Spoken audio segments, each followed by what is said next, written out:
This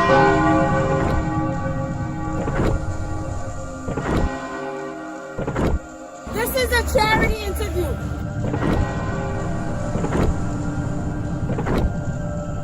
People like, oh, it would be so hard to undo all the corruption that exists within the system. No, it's actually relatively easy. Oh, I need to hear this. How?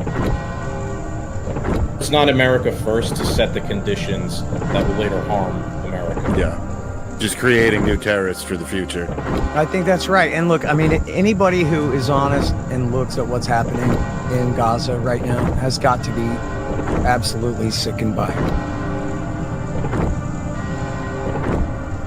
That's where the hollow earth theory starts coming in. So just another provide the other But end that of that. hollow earth is The they're hollow saying flat earth.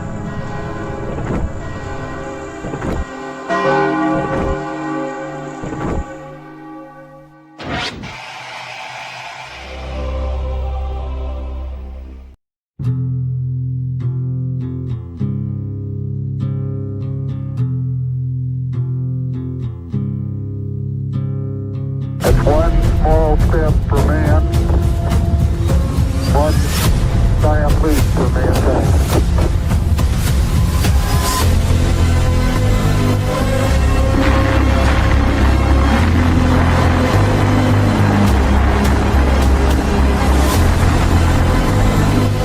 Now I am become death, the destroyer of worlds.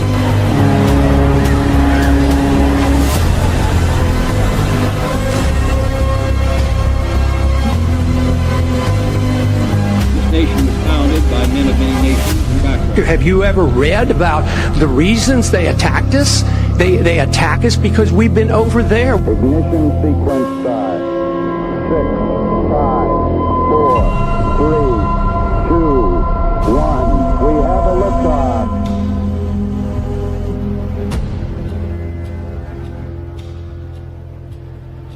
what do you want? All right. Ending it early this time. Let's go.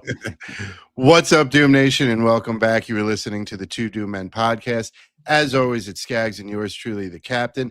And we have a great returning guest, Professor Giordano. How are you doing, buddy? I'm doing well. How you guys doing? Not too shabby, not too shabby. We are continuing the Jeffrey Epstein saga. Yeah, one of our favorite paisans is back. So we wanted to, of course, see what you thought about the whole Epstein thing. I think I commented on one of your posts this past week. I was like, dude, I appreciate that. You just stay honest throughout all of this. There's been so much like odd behavior by a lot of Trump supporter accounts and things like that, just twisting themselves into these strange knots to explain away a lot of just the obvious lies and sort of cover up that's happening here. And we said at the beginning of our last episode, like, it didn't have to be that way. I don't understand what's going on particularly, but happy to have you here and kind of get your take. Maybe I'll start with the most obvious question, unless there's anything else you want to say, Cap. I was going to say, it was pretty funny because we were on last week's episode talking like, this is all political theater, blah, blah, blah, blah. And then literally like we signed off and like got on Instagram and you had quotes like, enough with the political theater. And I was like, all right, Skaggs, we need to have Professor G come back on. Yeah, there is some political theater definitely that was going on last week too. But let me start with kind of just the most obvious question to you. What was Epstein? Who was he working for? What are your thoughts kind of on that? Well, he was a sick and disturbed man, that's for sure. You look at some of these emails going back and forth. Obviously, he engaged in human trafficking. I don't think there's any dispute about that. He is a lifetime registered sex offender from his 2009 conviction. And the guy's a sleazebag. But at the same time, he was a very, very, very powerful sleazebag who had connections to the upper echelons within society. He had connections to intelligence agencies, not just the CIA, but you look at Russian intel, you look at the Mossad, we see connections there. He had numerous passports that we're finding out. So I think that we don't know the full story yet, and I don't know if we ever will know the full story. And I think that's part of the problem here, because whenever you have information where there's questionable things going on and you don't have all the pieces of the puzzle, well, people begin to fill in those pieces with whatever the hell they want. And the way the files were released was a complete disaster. I mean, I don't think anyone could dispute that. And basically, what it did is it allowed everyone to see what they want to see in these files, where there's no real truth that's going on. It's hard to disseminate what information is accurate, what's not. And when you do 3.5 million document dumps, you're never going to be able to go through all that material. You think that was by design? Yeah, that's exactly what I was going to say. How can you figure it out if there's 3 million pages? Who knows what AI is creating? Who knows what is photoshopping and stuff like? Well, you have a few things going on, I think. So let's just start right off the bat with Pam Bondi and her incompetence. Pam Bondi is not someone that's qualified to hold the position in the Department of Justice. She never should have been nominated in the first place. I am someone who actually called it out when she was first announced as a nominee, saying she's the wrong pick. And the reason that I believe that she was the wrong pick at the time was because she is not someone that exudes leadership. She doesn't exude command. And the problem with the Department of Justice is you need a pit bull. All right. You understand that the bureaucracy is a friggin' disaster. You have 85% of bureaucrats that donated in the last presidential election. They donated to Kamala Harris. So, when we talk about the ordinary men and women going day in, day out for their jobs, understand many in the DOJ, many in every single government agency and department are extremely political. They're extremely ideological. They're not going to want to see certain administrations succeed, particularly this one. And so they set her up for failure, and she was stupid enough to fall for it hook, line, and sinker. What I mean by you need a pit bull. There's a lot of corruption in the DOJ. We know it was weaponized. It's not hard. I've been speaking about it forever on my podcast. The government corruption and abuses of power is one of my main topics. If she is relying on her underlings to give her the information, well, she only sees the information they want her to see. So what Pam Bondi did, I think she'd rather be on Fox News than be Attorney General of the United States. She goes out there and at the beginning of a term, she states, I have the Epstein client list. I have the Epstein files, and I'm going to be releasing it in like 48 hours. I'm just like, why would you even say anything? Why not just release it? Do it. And then she releases it. And it turns out that all the information that she released was already publicly available information that anyone could look up and see for themselves.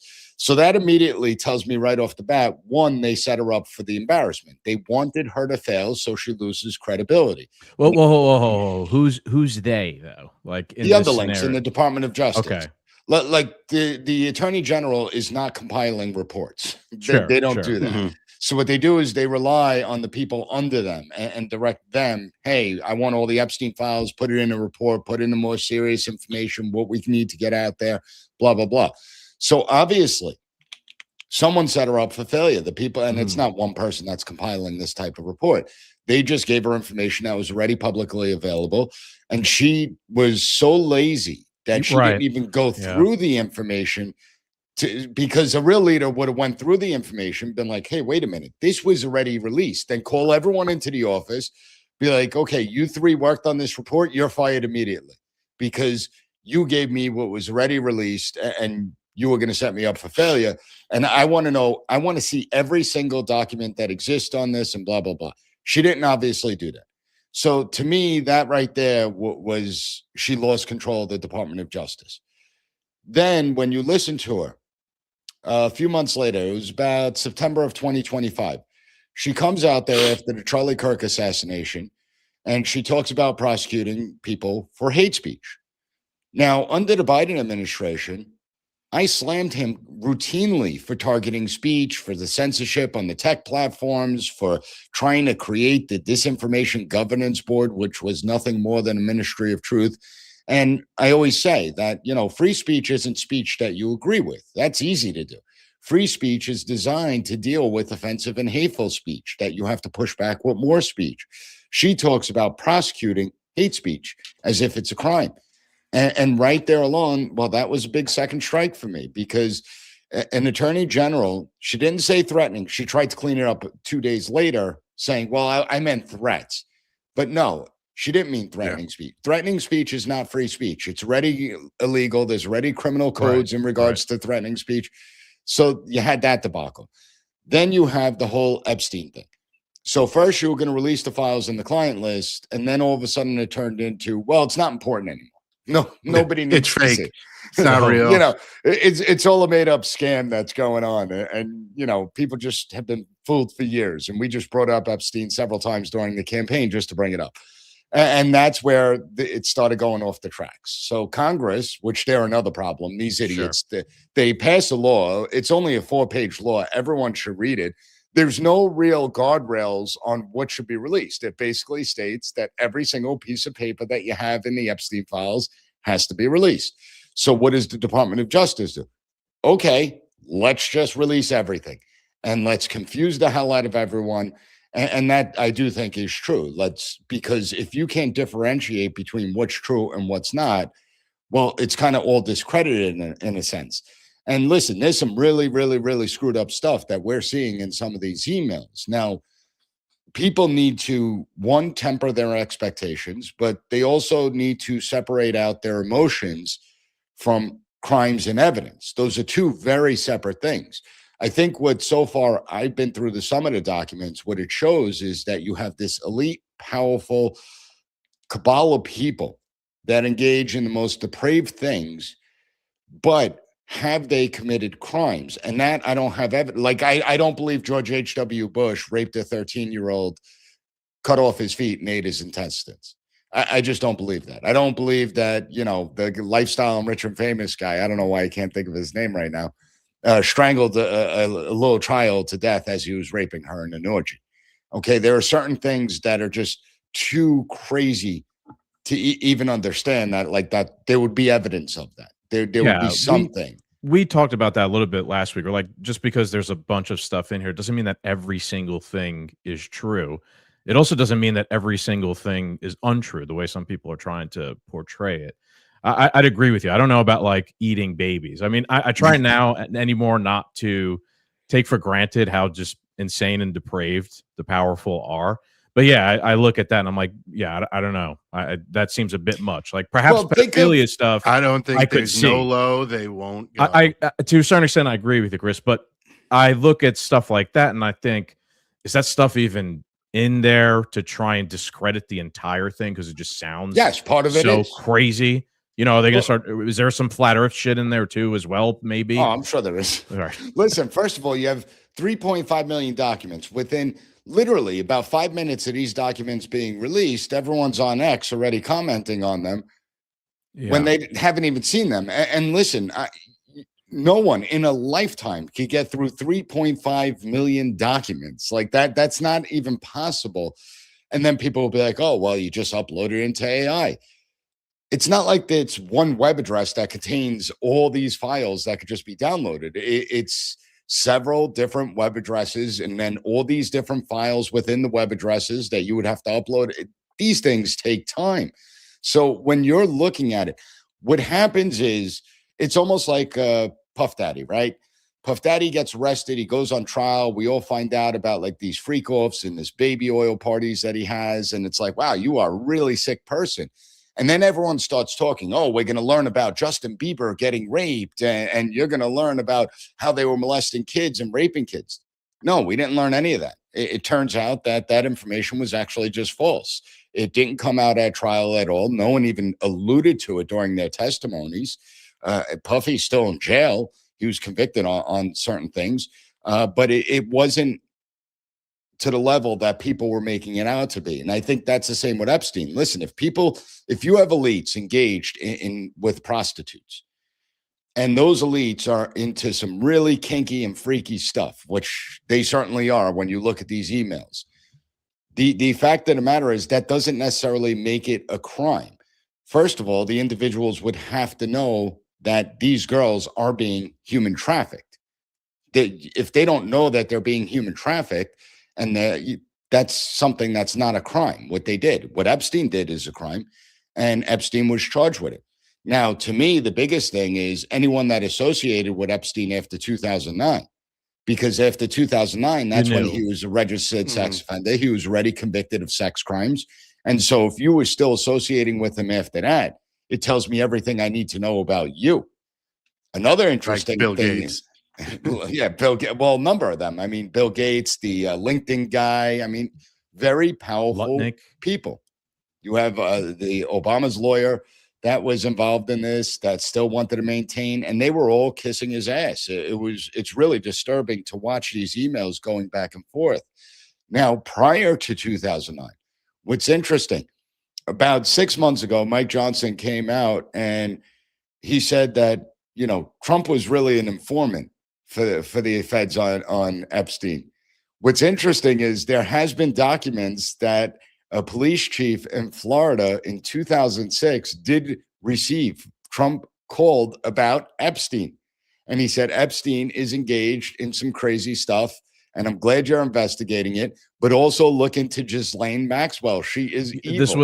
This was literally the first thing we said last week when we started talking about this whole thing. Like, it didn't need to be this way.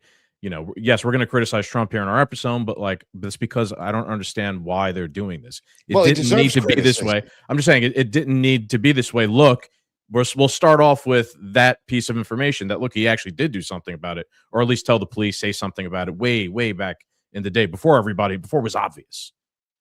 Well, I think the main thing is the way this should have been handled is a report compiled on every single individual that had interactions with Jeffrey Epstein. And then within that report, you have to have a paragraph like, this person, there's no allegations that they did anything wrong. They had incidental passing 3 times with Jeffrey Epstein. It had nothing to do with Epstein Island or the Lolita Express or anything like that. You can't put out information. How many people are going to have their lives destroyed just because they sent Jeffrey Epstein one email and that email, someone discovers it? It's really screwed up how this is happening. Then you have the more serious ones. Okay, well, here's the allegations against this individual. Here's what we know about them. They engaged in this, and this, but it didn't rise to the level of criminal activity. Here, this person, we investigated. We looked into them, and here's what we did in this investigation. And here's evidence we uncovered. However, it wasn't enough evidence that we felt we could get a conviction in a court. Like, they should have explained it. Now they just released over the weekend just a name of like 600 people or something like that. You got Elvis Presley on the list because his name was mentioned in an email. I mean, it's gotten it's really not an actual stupid. Client list. Yeah, correct. Alex Jones was named too, and so he had to go and do a whole video trying to explain why he's been named. And I think Thomas Massey and Ro Khanna were named, right. But they're also to blame because of the way they wrote the law. I mean, it was highly irresponsible. The way they wrote this law, where it's just like you have to release everything.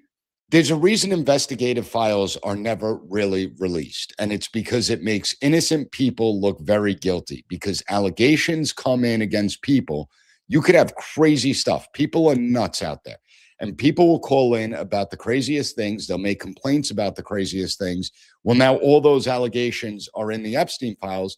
So again, when we find something like George H.W. Bush raping a kid and cutting off feet and eating his intestines, it begins to discredit everything else. And that's not the way it should be, because we should hold people accountable. Anyone engaged in Epstein Island that did engage in any type of crime, that knowingly engaged in human trafficking, if there was pedophilia going on, we deserve to know about it. And those people deserve to be accountable, because there is no accountability anymore. And it's getting sickening, actually. Yeah. I think what you're saying is very logical, where they should have a list of like, these are just people who had, you were at a party in 2007 and Jeffrey Epstein was there. Doesn't mean you spent 6 weeks on the island, conducting acts of crime and stuff like that. I think the problem, though, is that the mainstream media is and the left is so far out there to get Trump that since Trump's name's in there, they can't associate, it makes them look bad if they don't associate him committing a crime, and then it just all gets lost, because if you're going to do it to him, you got to do it to everybody else. Well, it's all their faults, though, because you have Trump that campaigned on it, right? He campaigned on, I'm going to be the one that releases the Epstein files. If he never said a word about it, like, nobody went to the voting booth, was like, oh, I'm voting for Trump because he's going to release the Epstein file. Nobody cast their ballot based on the Epstein file. But he campaigned on it and he said it. So when he began to pull it back and say, oh, it's a hoax, it's all made up, and blah, blah, blah. I think what happened was he didn't want some of his friends to get burned, people that he knew that were in the files to get burned. That's why I think he got hesitant at releasing the Epstein file once he was in there. And I'm not saying that's right. I'm just trying to figure out the logic behind this whole shit show that came up. As far as the media goes, the media are a bunch of frauds. And most of the people out there screaming about the Epstein file are a bunch of frauds because they were silent for years. Understand that Epstein spanned 4 different presidential administrations. This is the administration that everything's being released in. If there was something there on Trump, okay, now this is just me speculating, but I would almost guarantee you that it would have been leaked out to the press. People were like, oh, well, the Ghislaine Maxwell trial was going on, so the Biden administration wouldn't leak it out while that trial was going on. First of all, it was over before he left office. Secondly, we're talking about the same Biden administration that targeted parents at school board meetings. We're talking about the same Biden administration that labeled traditional Catholics as potential domestic violent extremists. We're talking about the same FBI that cooked up a whole Russian collusion hoax. We're talking about a same intelligence agencies where 51 of them wanted to suppress the laptop from hell, Hunter Biden's laptop. It said it was Russian disinformation. So if there was evidence of Trump engaged in any of this activity, I will guarantee you it would have been released either 21, 22, 23, but especially 24, because they tried to get him through trumped up civil charges on Trump organization. They tried to arrest him on the documents. They tried to civilly target him. And the one thing that would actually destroy Trump is if he engaged in Epstein Island the way Bill Gates and the others did. But don't you think, I mean, just to play devil's advocate, don't you think there's a little bit of mutually assured destruction there as well that could have factored into that whole thing, that even if there was, and I don't think Trump was doing any sort of pedophilia or anything like that. I don't. I'm upset with him for the cover up, and that's bad enough in of itself. But I personally don't think he was involved in any of this really insane, hectic, crazy shit. But don't you think there's some sort of like mutually assured destruction there that like the Democrats, who are obviously involved in this, of course, as well, would have thought like it's not even worth like turning this rock over at all. Even if it's one thing we can use against Trump, we could stick to Russiagate type stuff. He's a Nazi. Well, no, I think that they could have selectively just leaked information on Trump. I mean, think about it. Look at all the documents that exist. All they had to do was release some documents on Trump. They didn't have to release it on anyone else. It's not like if they were going to leak out information, they would be dropping 3.5 million documents like this administration just did. They would just leak selective stuff. But there's so much. But before this, there's already so much out there that people knew what Epstein was kind of doing. Yes, like their stupid idiot zombie base would have probably lapped it up, but you already have so many people that kind of already knew about this whole thing. They then planted the seed in these idiot zombies. I mean, maybe they won't learn anything from like types like us. When it comes to Trump, they don't care about collateral damage, right? You have to understand, especially in this new left that we're living with in the Democratic Party, they have no use for the people like Clintons. They have no use for them. They're not connected to them. This is a completely different party that existed. If you would have said that like 15 years ago, they wouldn't want the collateral damage, I would have agreed 100% with you that it would have been too risky for them to just dump on Trump when they have all these skeletons in the closet. But I think that this new generation that's in, I think they don't care about the old guard of the Democratic Party. But even more importantly, I think that they are so deluded with their hatred of Trump that they don't care. They'll blow up the entire thing just to get Trump. If it destroys Trump, mission accomplished. They don't really care. Sure. I agree pretty well. I think the Trump derangement syndrome does go both ways, though, as well, as we've kind of seen. Oh, those defending it too. I mean, listen, I've seen those that still want to go to the well, and you can't criticize. I just put out a post. What was it? Like either yesterday or the day before. It was regarding Kristi Noem. There's reports out of the Department of Homeland Security that the Department of Homeland Security is using agency subpoenas, which sidetracks the courts, to get records of people that are posting anti-ICE messages and anti-ICE sentiment. And I criticize them for that, right? Again, I have the same standard for any administration. I don't care if it's a Democrat administration or a Republican one. That's now, why we like you. To anyone that's threatening ICE on social media, go arrest those people. Again, they're committing a crime. But if people are criticizing ICE, I support ICE. I support enforcement. I have no problem with the way they're enforcing things. If someone wants to criticize ICE, have at it. You're an American. That is your right to do every day, all day. And if the Department of Homeland Security is trying to get information on people that are simply criticizing ICE, I have a big problem with that. And I'll defend those people. And then all of a sudden you get, the people posting, replying to my comment, how could you put that left-wing stuff up? And it's like, these are people who routinely will comment on my stuff. And they see that I'm pretty conservative and I'm pretty consistent. The irony of that, I always, I try not to even engage with stuff like that, but I sometimes I'm like, I'm more right wing than you. Like you are so lost in whatever it is you're trying to say. Yeah, that's so frustrating. Have you felt? I mean, there are just like normal accounts or people who do stuff like that, but I'm seeing that in like huge influencer type things. Have you noticed? I mean, you're way bigger than us. We have our little crew here that we've gotten into kind of arguments with and stuff like that. But have you noticed like people kind of treat you differently, or perhaps you don't get access to interviews or anything like that because you just tell the fucking truth instead of just blowing the administration at every turn? No, I'm a loner, and it's why, seriously, it's why I don't tie myself to anyone. I'm not tied to any of the major influencers. If they retweet my stuff, they retweet it. I don't sit there, kiss ass. I don't have backroom conversations with people. And it's because I just call it the way I see it. Yeah. I'm not in bed with anyone. I'm going to say what's on my mind. And if people like it, they like it. If they don't like it, I really don't care, to be honest with you. I'm not here to validate anyone's opinions. You're not selling out. No, it's just, it's not worth it. I look at what some of these influencers post and they're grifters, and I understand they're making good money from it. So I get it to a certain degree.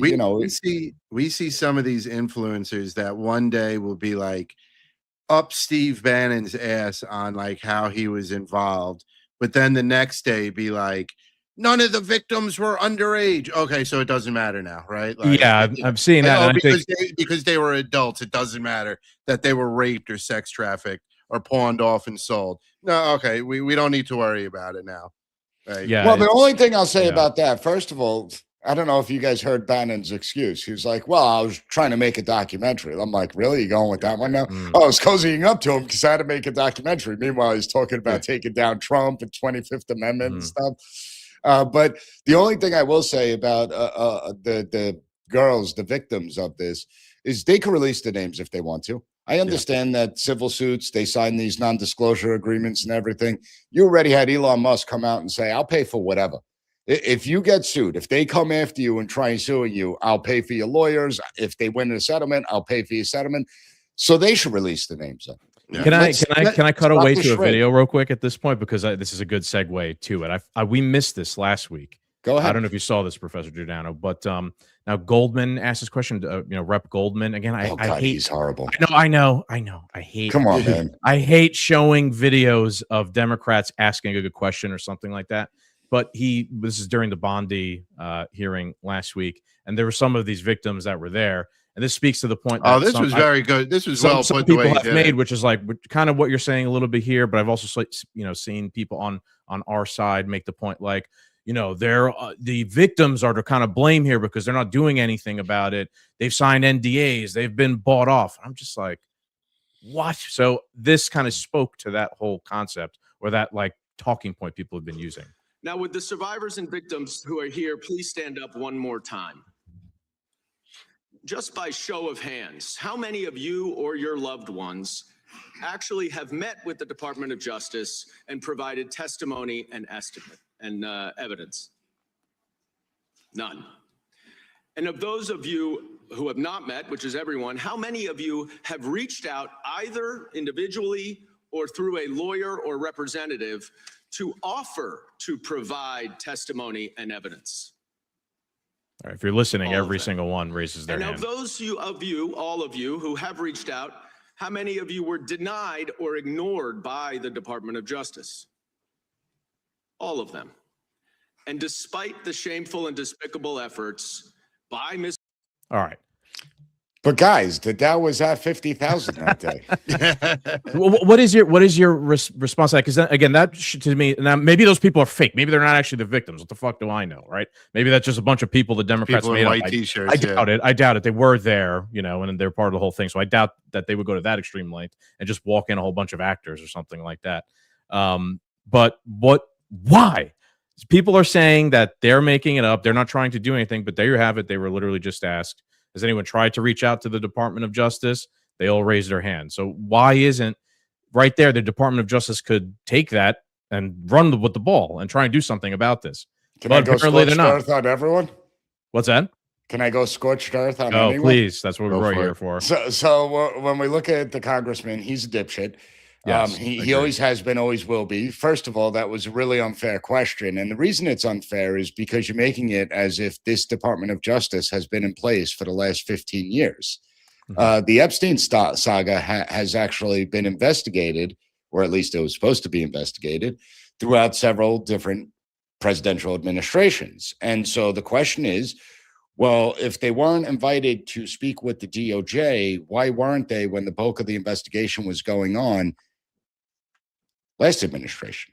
I agree. I mean, that's a little bizarre. But I look at this, I'm like, this is why we voted for Trump, though. Yeah. Because I didn't expect Joe Biden and his administration to do anything. In fact, I expected this. I expected them to obstruct, cover it up, be part of these insane things. Well, I think that all administrations are guilty, because before the Biden administration, you had the first Trump administration that could have investigated it. They were the ones that actually arrested Epstein and were prosecuting Epstein.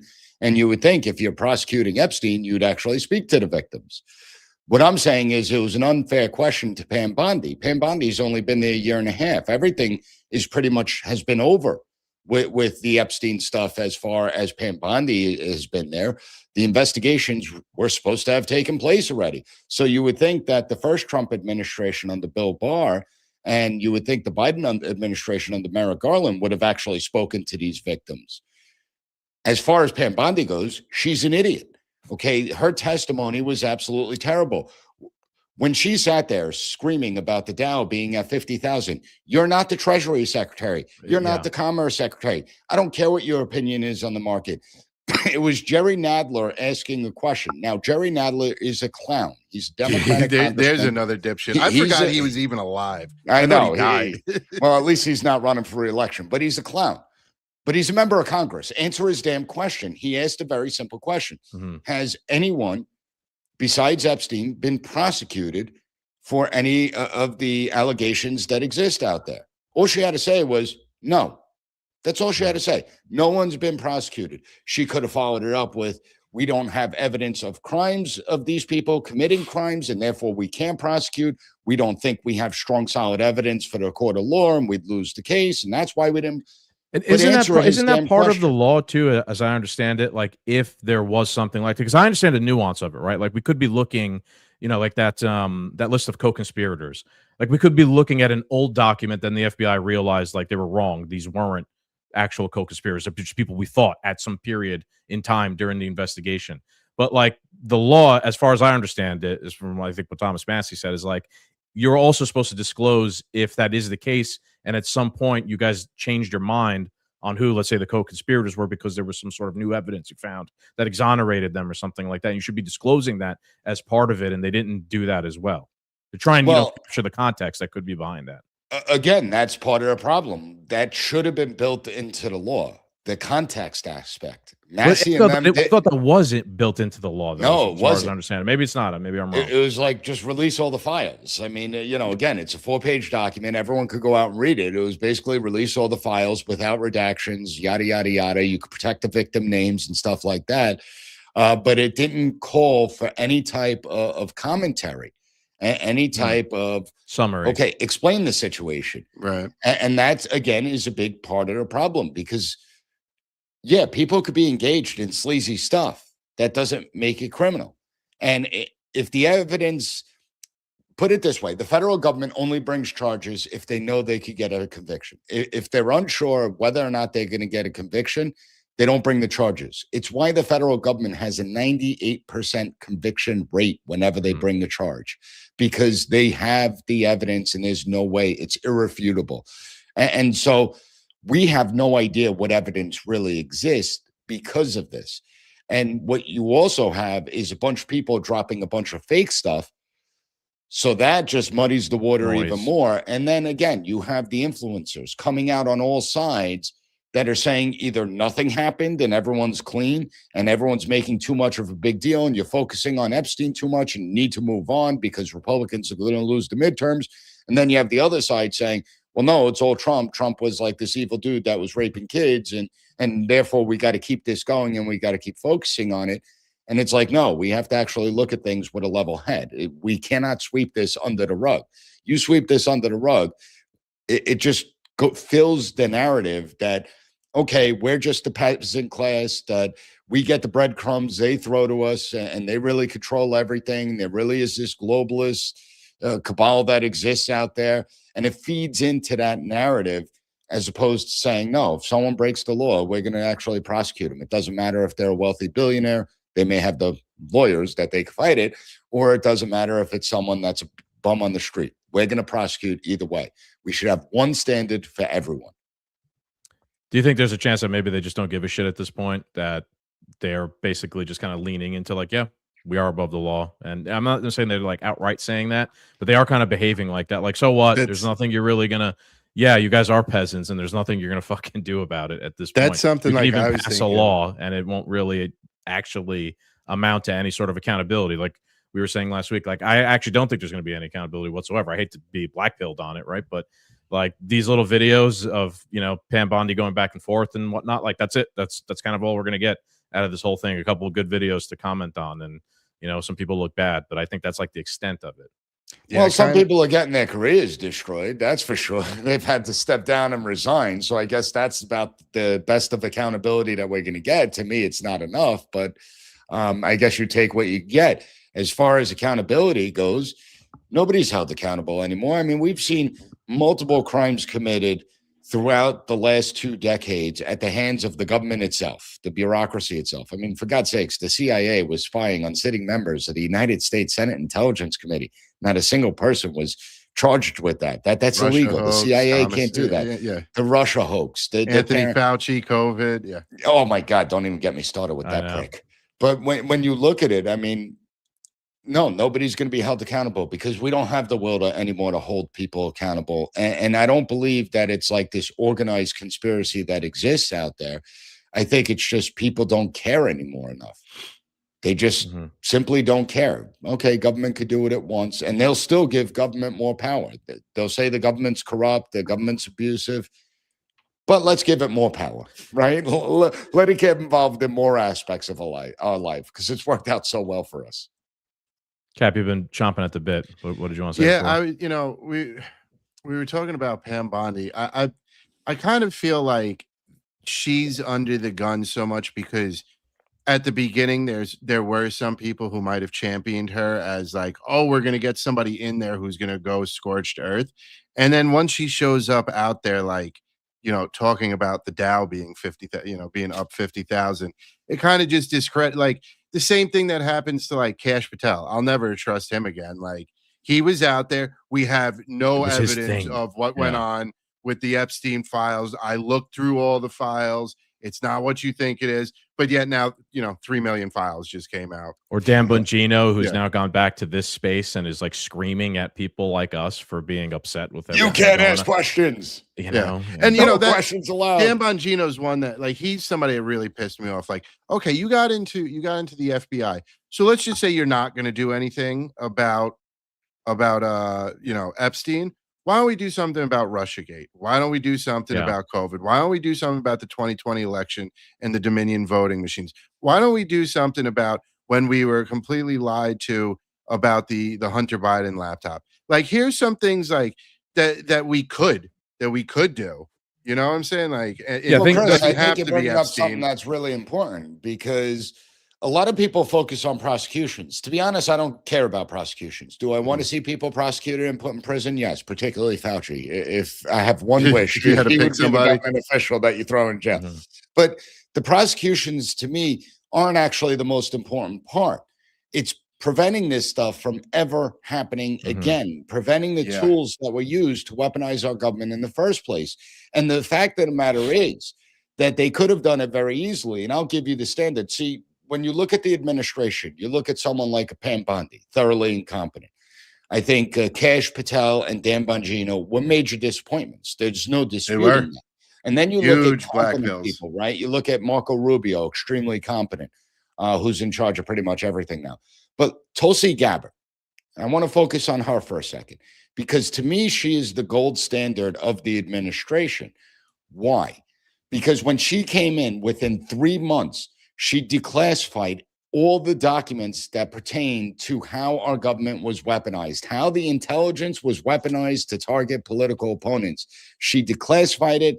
There were no real redactions on it. She put it out there. She fired a whole bunch of people that were participating in these intelligence chat boards that they had, which I don't know why they have chat boards in the intel community, but people were participating. They were talking about pornography. They were talking about, politics and how they hated certain politicians. Like, you're an intelligence officer. You don't do that. And you should know better. She fired it. She shut down that chat board. She slashed the OD&I department by 40%. I want people to really understand this. She literally cut 40% of OD&I staff, of the personnel. She brought it back down to September 11th levels, that time frame. And what she argued was that you have way too many people. This agency is too big. It's too bloated. And that's why it's gotten out of control. That's why intelligence is being manipulated. A smaller staff, you have to focus on the actual priorities. You got to focus on the actual real stuff. And she did it. And it saved American taxpayers $700 million a year by getting rid of 40% of their staff. Where is she at now, though? I feel like she's been muzzled. Yeah, I haven't heard from her at all. She was the one that led the Georgia election raid stuff. Okay. That's her office doing that. So she is involved trying to find out about the 2020 election.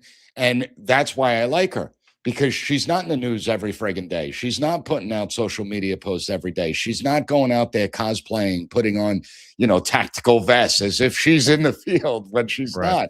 Where others are. That's actually pretty ironic too, because she actually served and would be someone who I could and see wearing some of those. What I'm saying could be wearing some of those things. Sure, I believe she's still part of the reserves. But when you look at it, any one of these other people could have done that. Like when we go to the FBI with Kash Patel, why hasn't he slashed the staff there? Why hasn't he released all the documents related to the Catholic memo? Why hasn't he released all the documents related to the school board memo? Why hasn't he released all the documents related to Thomas Crooks, the first Trump assassin that we still know virtually nothing about? Like he could have put all this information out there. Why haven't we seen any of the emails from James Comey, from, the second in command? I can't recall his name off the top of my head. Where are the emails with them with the whole Russian collusion narrative? I'm sure they communicated. So why hasn't he put that out there? Same thing goes true with Pam Bondi. What did we get? We got OD&I cutting staff, reducing their budget, and actually fulfilling an agency mission.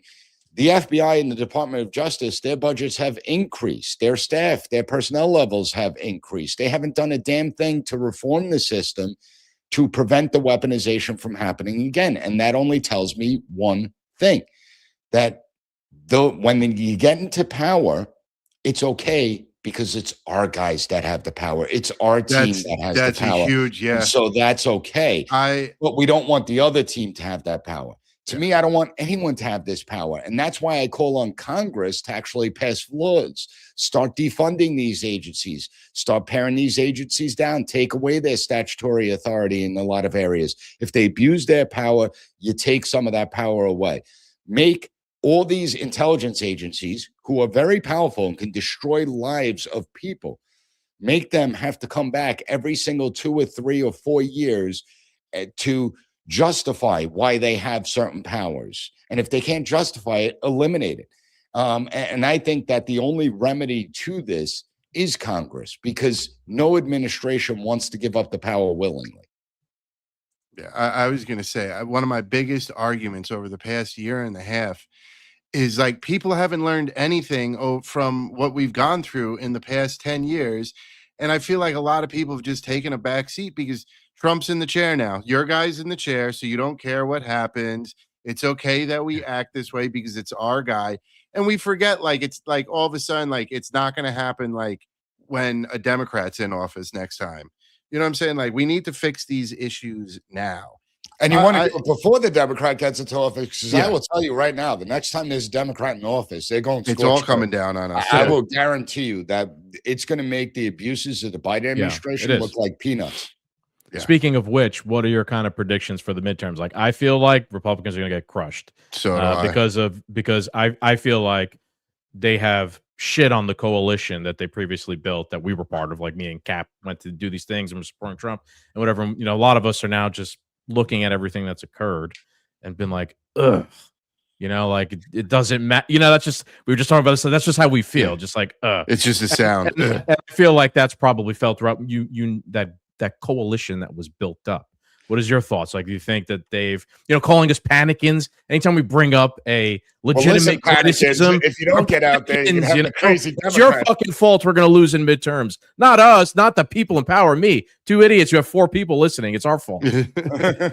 Well, I think as far as the midterm goes, anyone that's trying to predict the midterms this far out, it's really hard to do. And the reason, historically, Republicans should lose. Just historically, there's only been 2 cases. We don't get out there in the midterms. 100 years where the party in power actually gained seats. That's only happened twice. Once was George W. Bush. So think 9/11 happens, and in 2002, okay, he increases his seats. And then the other one, I believe, was Eisenhower, but I could be wrong. Outside of that, every time, whatever party's in power, they lose seats in a midterm election.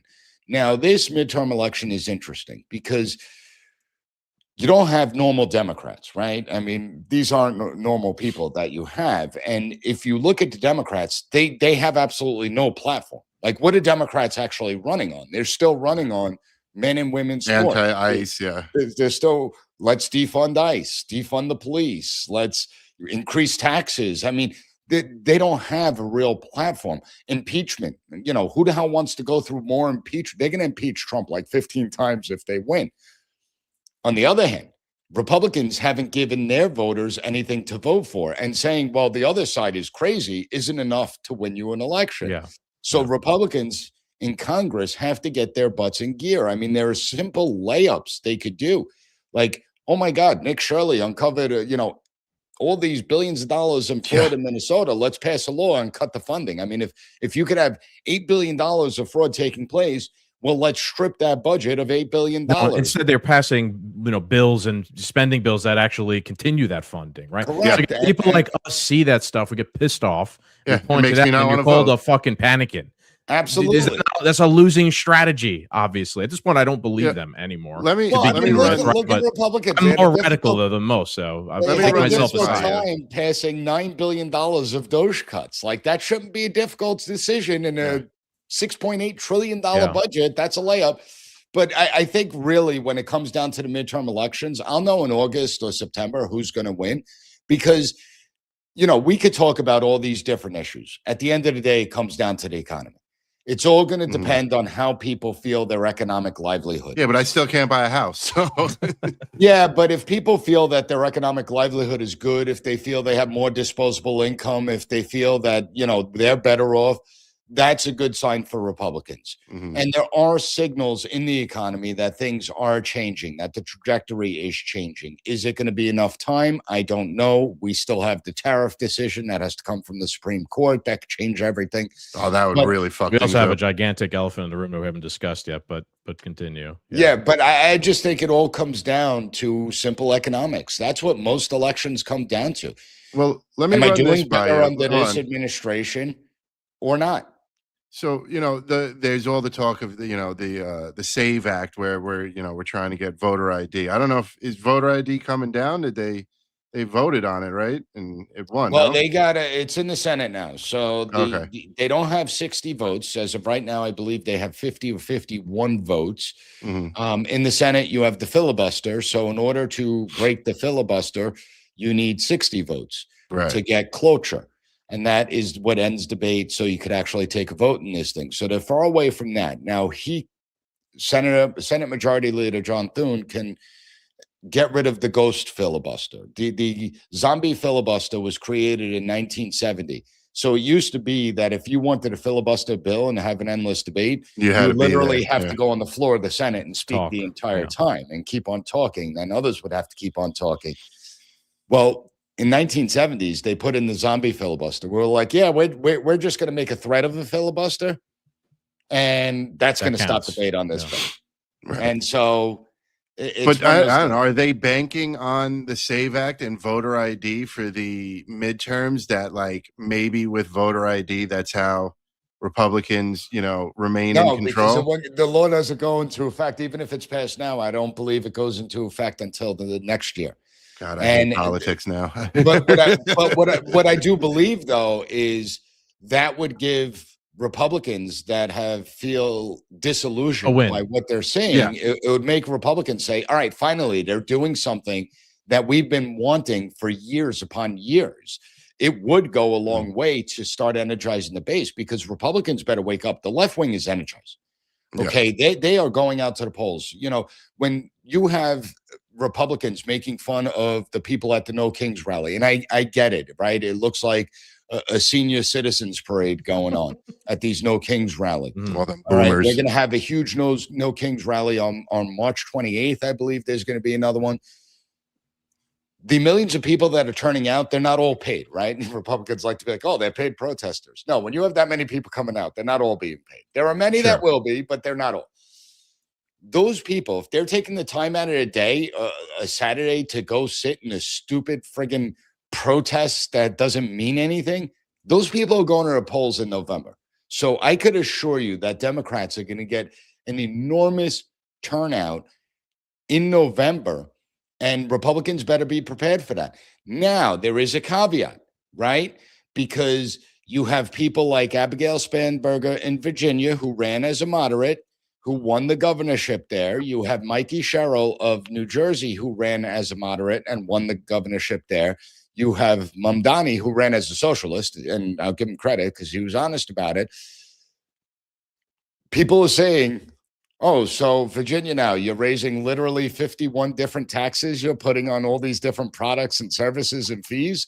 You were supposed to be a moderate. You're cutting off coordination and cooperation with ICE. You're creating databases for people to report ICE. I think that, the whole idea of Democrat moderates has gone out the window too, and that's going to hurt them as well. And that's why it's so unpredictable in this election year. Fair enough. All right. Before we wrap up here, we can't not talk about Iran, and I'm sure you've seen the past couple of days. The military it seems like a tremendous amount of equipment, like the refueling planes and the AWACS and all that stuff is all moving over there from here to through Europe and over there. So if you had a guess, or do you think that there actually is strikes, war on the horizon, or is it part of like a leveraged negotiation tactic for Trump, like with distraction, the mullahs over there, albeit an extremely expensive one if you're moving all of our equipment halfway around the world with the intention of not actually using it. My goodness, I can only imagine how much just the fuel cost is. Oh, well, you're talking about probably at this point well over $1 billion in military movements that we just did over the last 3 weeks. The amount of equipment we have out there is insane. And you have the Ayatollah that's still tweeting out and posting saying, oh, well, blow up America and Trump is a loser and stuff like that. I'm like, maybe you should just log off for a little bit. Try and let he this hides fall. in Moscow. Maybe he needs to say that sort of stuff just to keep the morale up amongst his people. Give the guy some credit. Well, he's facing a huge barrel. The problem that the Ayatollah is facing is there's actually huge backlash against him. The Ayatollah is in the weakest position that the theocratic regime has been in since the founding of 1979. Right now, he is extremely weak. And so there is an opportunity. I'm not saying it's a good idea, but there is an opportunity. Are we going to attack? Yeah, I believe an attack is imminent. And I think that you rightly pointed out, you don't bring out all this military equipment. It's not cheap to make these movements. We have to move them from other areas that we may be paying attention to. And essentially support equipment too. Which it's everything. It's the 2 aircraft carriers, the 30-something other naval destroyers and submarines in the regions. You have over 75 fighter jets that just went over there in the last week. You have the refueling planes. Apparently, there was over about 100 C-130s that went to this region. We're talking about tens of thousands of troops. You have to feed them, right? You have to provide water for that. It gets very expensive, and you don't move it for no reason. The main reason I think we're going to attack is because the arguments we're hearing. So President Trump and the administration has gone out there and they're like, well, if Iran doesn't capitulate in the nuclear talks, then maybe there might be a strike on Iran. And I'm sitting there like, is nobody going to state the obvious? Didn't we just do an operation against their nuclear program not even a year ago? And that they were told at the time when their nuclear operations. Right. Again, when people like us didn't want to be involved in this shit and we were against it, I was told, you're an idiot. It's over. It was quick. It was, complete, utter destruction. And I'm like, no, that's not how things work. But I do think that their nuclear program got destroyed and set back several years. Yeah, I think right, but it was sold as ultimate victory. We don't have to go back. It's over. We won. And again, you were called a panic. Then we saw the protests, and that changed the dynamic. So we see the protest. So now you have the administration figuring out, how do we topple the Iranian regime? Well, let's now this is all about a start nuclear negotiations with them. Hey, Ayatollah, you come to the table, negotiate. Now we have an excuse to attack because they're not capitulating to our demands. I think Iran's nuclear program was set back well over a decade, given the strike that we had. I think that this is just a ruse, a delay tactic, because let's do these negotiations.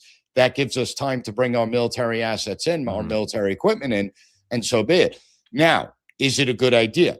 I did a podcast episode a few weeks back talking about it when the protests were really, you had people in the streets and they were really intense. And I was saying then that I would prefer non-kinetic activity going on. I would prefer that we don't get militarily engaged. What I think that the Trump administration and other governments around the world should have been doing was working and talking to Iranian ambassadors, Iranian diplomats, people in the Iranian military, high-level officials, and try to get them to defect from Iran, right? So when a government collapses, one of the key indicators is not when people are protesting. It's when top leadership begins to defect and renounce that, saying, I can no longer support the Ayatollah. I'm out. That's it. And what we should have been doing behind the scenes was offering safe haven. Hey, listen, you either defect now and make an announcement that you don't support the Ayatollah and his regime, and you'll be able to live out your life, do whatever you want, and keep whatever money you have in your bank account. But if you don't defect and the Ayatollah falls, we're going to make sure that you're prosecuted. Not prosecuted to the American standards. We're going to make sure you're prosecuted to Iranian standards, which means you're losing your life. Yeah. And I think that we should have pressured defections because I think his regime would have crumbled. So let me interject real quick. How is any of this America first, in my opinion? Right? Like, well, see, here's the thing. Sell me why we need to get involved in another regime change war, because I'm completely opposed to it. It's a fucking distraction. We should be focused on America first. I don't see why we need to be involved in. I'm not a supporter of the mullah. I'm not defending him. I don't think he's a good guy. You know where I'm coming from. I just don't. You're a mullah plant. Yes, right. I'm a Putin apologist. Yes. Right. It's not our fucking problem. Let's focus on our shit over here. Is my point of view. Here's the thing. So first of all, I'll state right off the bat, I am someone that does not like presidents using military force. And I am someone that believes that Article 1, Section 8 gives Congress the power to authorize force against other countries. And I do think it's unconstitutional if Trump does these moves. With that being said, plenty of previous presidents justified it under the War Powers Act, which they give these loose, It's a bunch of nonsense. All right. The reality is this should be a decision to Congress. So I have to just be honest about that in the first place. Now, if the regime falls, understand that, first of all, the Iranian government I have no love for. Okay. We could go back to, I could list the Berlin, the Beirut barracks bombing where 283 Marines were killed. I could talk about the Khobar Towers bombing, 19 Americans killed in that. I could look at many of the soldiers that came back from Iraq with lost limbs that were injured by Iranian-made IEDs. And we know that over 1,000 of our American soldiers were killed in Iraq by these. Are we sure? I've seen a lot of reporting, though, saying that that's not exactly true, that a lot of those were like homemade things. I've seen like Scott Horton's, take and reporting on some of this. No, it's true. Not to get lost in the weeds. Not to get lost in the weeds. Or just so 3,600, about 3,600 of our troops died from those homemade IEDs, and about those 800 something that I'm rounding up, 800 something, not 1,000, that died from Iranian-made IEDs. And we know that Iran is the #1 state sponsor of terror. And it's not to say that we never supported terror organizations or anything like that. We certainly have, but I'm American and Iran is Iran. And I have to be honest about that. Now, why is it important? The Persian people, why is it important? I said, why is it America first? Okay, right? Like so, all these again. Here's why it's America's first. All right. The Persian people have a lot of Western influences there. And the Persian people, if you could get a friendly American regime there, that does an enormous amount of benefits for us. First of all, Russia loses their last hold in the Middle East. They have no influence whatsoever. But more importantly, Russia, China, Iran, Venezuela, Cuba. That was the axis that was forming. Venezuela is now done. Okay. The leader of Venezuela now answers to us. Understand that. And Venezuela has the world's largest oil reserves, 17 or 18%. We have 7-8%. So the United States effectively controls 25% of the world's oil reserves. That's huge, huge. More importantly, so now Venezuela's out. There is talks behind the scenes. Secretary of State Rubio has been talking to Raul Castro's son. Raul Castro's son is the general of the Cuban military, and they're talking about a post-communist Cuba. There are reports that Raul Castro's son is going to come out and he will renounce communism and the communist system. You take out Iran, that significantly weakens both China and Russia. And obviously, China is the one that we're looking at the most. Russia's a weak country. I'm not worried about Russia. Once we deal with Iran, that's the last part of the Middle East. I understand that the Middle East is actually more stable today than it's ever been in our lifetimes. There's never been this much stability in the Middle East. As a matter of fact, which is actually crazy to say, the United Arab Emirates has announced that it is preventing its people from going to 8 universities in Britain because they're afraid of their students getting radicalized. Islamic radicalization. Yeah, it's in 8 ironic. British Yeah, universities. reverse. Who the hell would have radicalization thought we've almost, seen yeah. that? Well, that's because the UK let it, get invaded. Well, that's the thing. The Middle East has been on a modernization program, if you've been looking, and they have been modernizing rapidly, and they want to continue to modernize, but it's actually extremely stable. If we don't have any type of military, and I understand our regime change track record is terrible, but if we could get Iran out of the way, that means we focus all our military assets in the Pacific. That's it. We box China in. There's no way China could try and recapture Taiwan. There's no way China could close the shipping lanes where trillions of dollars of goods are being passed through. But there's also something else going on. When you look at everything in the Middle East, you look at Iran, understand that it's all about power. The United States has been losing power and influence since 2005. We may now see the reverse of that. If the Iran collapses, we are still the unipolar power of the world. That's it. We're still in a unipolar world that's dominated by the United States. And I think that there's something to it. And when you look at countries like an Iran, when you look at countries like Venezuela, the thing is that President Trump has realized the failures of the past. Notice how we took out the Maduro in And 2 we seconds. didn't sit there and say, you got to go to free elections immediately, and we're going to put in an interim government. We're going to fire all your military. As a matter of fact, one of the reasons Trump didn't put in Machado, who is the opposition to Maduro, in power was because behind the scenes, Trump said she doesn't have the respect of the generals. And if we put her in power, the generals are just going to overthrow her. So we have to play this smart. I think that if you get away from that whole idea of democratizing the world, that we got to put in these democracies and we got a nation build, it has the potential to be successful. Doesn't mean that there's no risks involved. It doesn't mean it's not going to get ugly. And again, I'm not saying that we should take military action on Iran. I think that we could actually do it in a non-kinetic way where we could just pressure the Iranian leadership and a lot of them to abandon the Ayatollah. We can make these threats with all our military assets there. You know, maybe if we drop one missile somewhere just to scare those people off, maybe that's enough. I don't know. But what I'm saying is I understand the importance of Iran in the geopolitical sense. And I think Iran is extremely strategic as part of our goals and our foreign policy.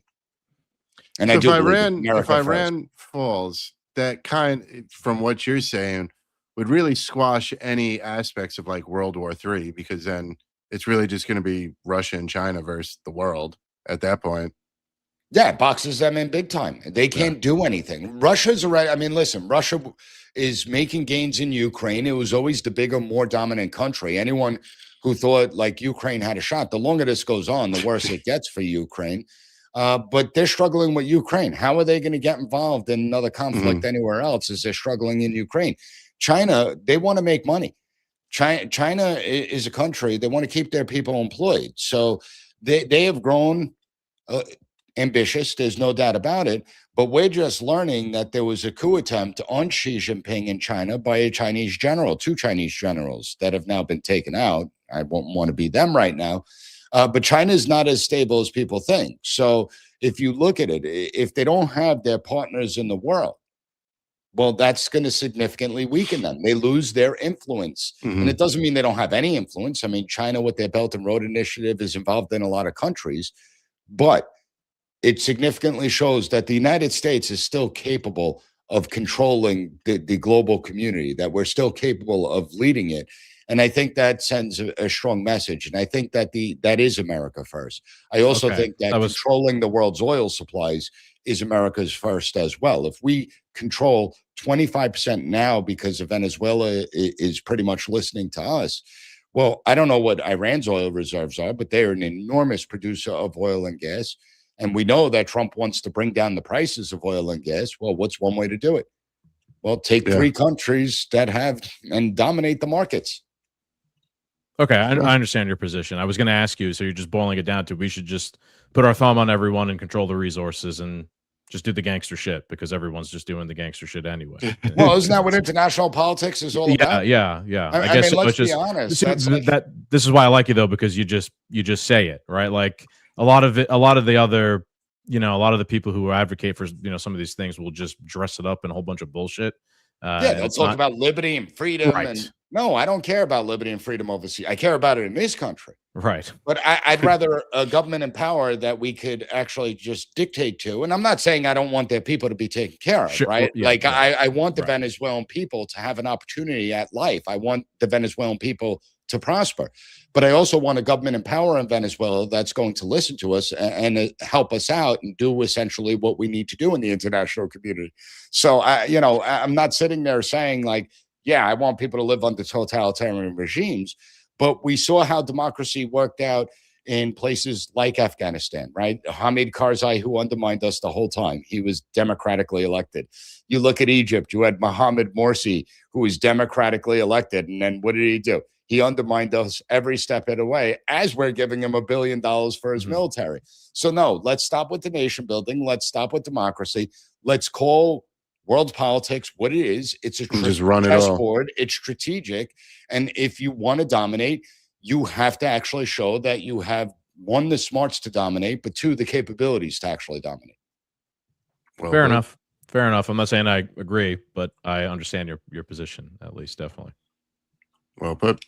If we're going to do it, we do it right. Yeah. Any other thoughts? Anything Anything else? else you want to ask? Or yep. No, I'm good. Nick, you want to shout out your podcast where everybody can find you? Sure. Everyone could go to the P.A.S Report website, PASreport.com. From there, you go to any podcast platform. It's the P.A.S Report. And everyone should check out the America's Founding series that I started on the P.A.S Report. Basically, I talk about forgotten founders, right? Not the Thomas Jeffersons, the George Washingtons, the James Madisons. I talk about founding fathers that nobody even heard of, like Filippo Mazzi, John Witherspoon, Fisher Ames. And I connected to today. You know, in order to understand the problems that we face today, we have to understand our past, because a lot of these problems aren't new. And we've dealt with them at times before. And what I think is most important for the audience out there is a lot of people are down and out right now. We tend to view our past as if it's nostalgic, that we all just got along and everything was perfect. We don't realize that we were divided from the start, where we've been divided throughout the United States history. That's the nature of free societies. That's the nature of the system that we built. And we learned from the past so that we could deal with the present and have a better future. And I think that the America's Founding series tries to do that. There you go. There's a white pill for at the end of the Two Do Men podcast for once. Yeah, check that out. Yeah, check that out for sure. And it's not that partisan. I'll tell you that now. Even better. All right. So Doom Nation, thank you guys for joining us. I hope you guys enjoyed this episode. Nick, thank you for joining us once again. We always enjoy having you on. Everybody, make sure you guys like, share, and subscribe so Skaggs and I can keep doing this. We will be back next week. We might have a guest. It's unconfirmed. Yeah, we're working on getting Garrett back on, talk about the, go really crazy down the rabbit hole with his takes on everything. You should try to get Pam Bondi on. Oh, yeah. So we can we talk about the economy. We can talk about the Dow. Yeah. Well, we're actually trying to shade your episode with we brought you on to give the logical suit and tie kind of take, and then next week our plan is to have our buddy Garrett on, who's going to go just into the crazy right down the rabbit holes theories about everything, just to try and compare the two. So that was kind of our thoughts. If we could get Garrett on, we'll see. Yeah. All right, Doom Nation. Hope you guys enjoyed this. As always,